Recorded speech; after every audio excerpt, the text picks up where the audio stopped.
Hello again and thanks for joining. Today we've got a Hornby model to look at. It's number 3849 in the Hornby range and it represents this Terrier Class 060 tank engine in the Brighton Works livery. This was a model offered to the Hornby Club members and as such was quite a limited edition.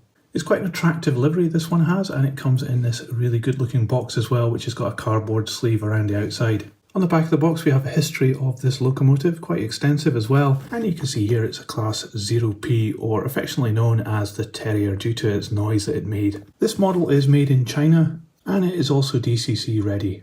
Now, I bought this model as a second-hand model, but it does look as though it's almost brand new. The box has no damage whatsoever and no shelf wear either, so I'm really quite lucky to get this.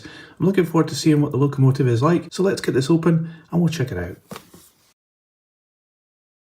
So it comes with some instructions here specific to the Terrier class of locomotive, and this shows you how to lubricate the model and also to replace couplings if you need to. It also has some additional little parts here that you can fit, and it shows you how to fit the DCC chip if you want to.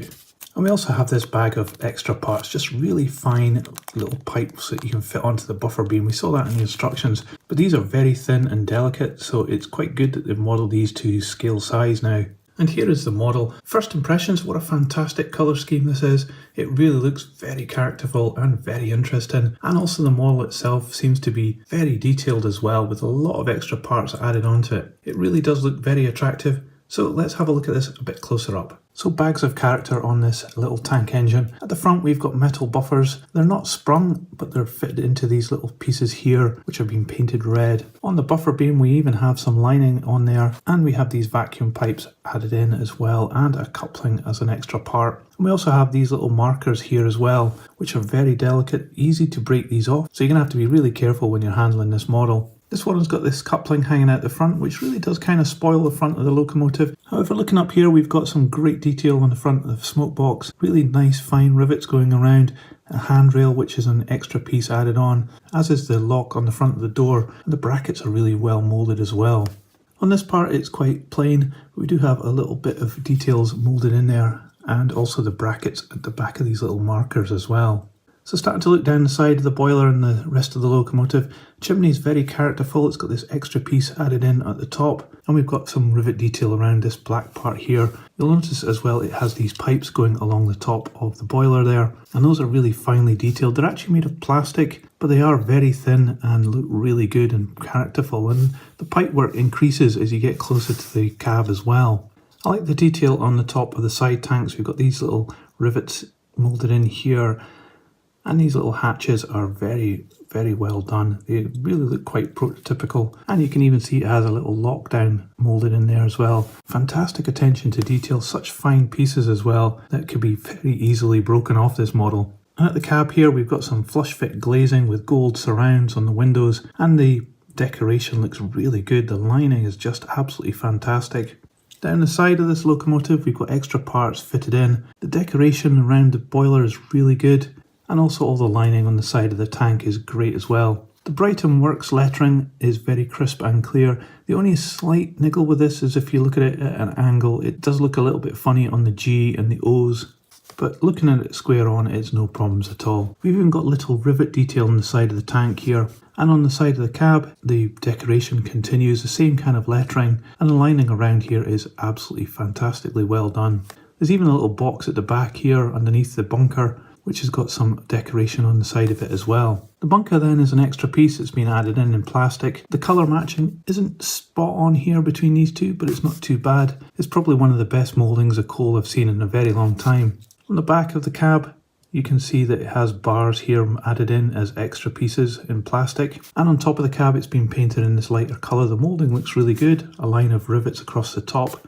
The masking maybe isn't just absolutely perfect on the side there, but it's certainly not too bad at all. And also at the back we have the same kind of buffers made out of metal pushed into these parts.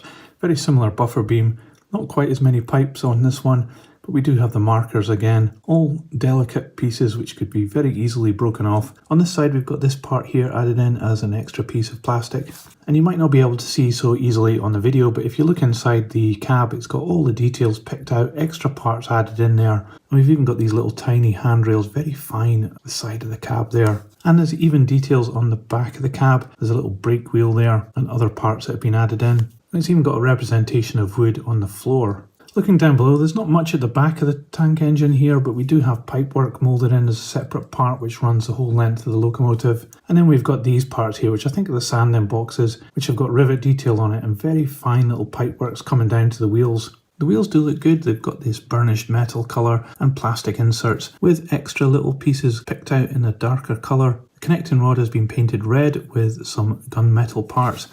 We even have all the brake gear represented in here as well, and the brakes obviously in line with the wheels. And at the front we've got another set of sanding boxes. Underneath you can see that the drive goes to this back wheel, and I think it just drives these others with the connecting rod. You can see Hornby made in China under there as well. So it's quite a fantastic tank engine, this one. Hornby have really excelled themselves with this. So I think we should just put this on the test track and see how it runs. So here we are on a test track. It's just some third radius Hornby track, and I always run it on this track because this is actually pretty ropey. So if it gets over this, it'll have no problems at all on well laid track. As usual, I'm just using my H&M controller on 12 volt DC. So let's give it some power and see what happens.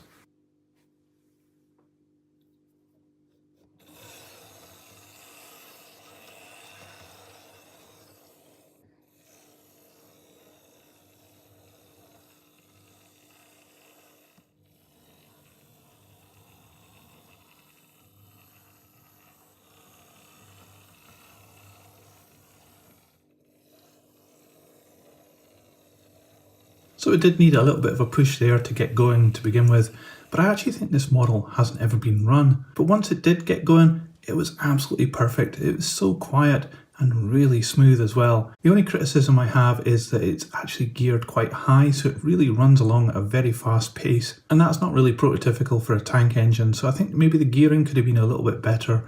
But aside from that, it's absolutely perfect. Anyway, let's put this on the scales and we'll see how much it weighs. So the Terrier comes in at 113 grams. So Hornby's Club Edition Terrier in the Brighton Works livery, I think is an absolutely fantastic model, and I would go so far to say that this is the best Hornby model I've ever seen. I often bash Hornby for being a bit naff with some of their models and some of the things that they do, but when they get it right, they really get it right, and this is an absolute fantastic model and testament to just how good Hornby can be. They set high standards when they do stuff like this, and okay, it's maybe high standards that they can't always meet on every single model, but I'm so glad they've got this one so right. It just looks absolutely fantastic. The colour scheme is great. It's such an unusual livery, and it's got a lot of detail on it, and they've given it a go and they've nailed it as well. It's a fantastic looking model. It runs perfectly as well. I did say it was a little bit highly geared, and that would be my only criticism of that, and really that is the only criticism I can have of this entire model. It is absolutely fantastic. Definitely one that you should get if you can get your hands on it, or any other Terrier models that Hornby have produced. They've got this in a range of different colours, but personally I think this is the most attractive livery, so if you can get your hands on one of these, I would definitely grab it with both hands. But that's just what I think. What do you think about this little Terrier locomotive? Let me know in the comments below. Love to know your thoughts, and if you liked this video, please give it a thumbs up. It really helps this channel. I'll put this on the turntable so you can see all the way around, and in a moment another video will appear. Just click on that and I'll see you there. That's it for this one. Thanks for watching. See ya.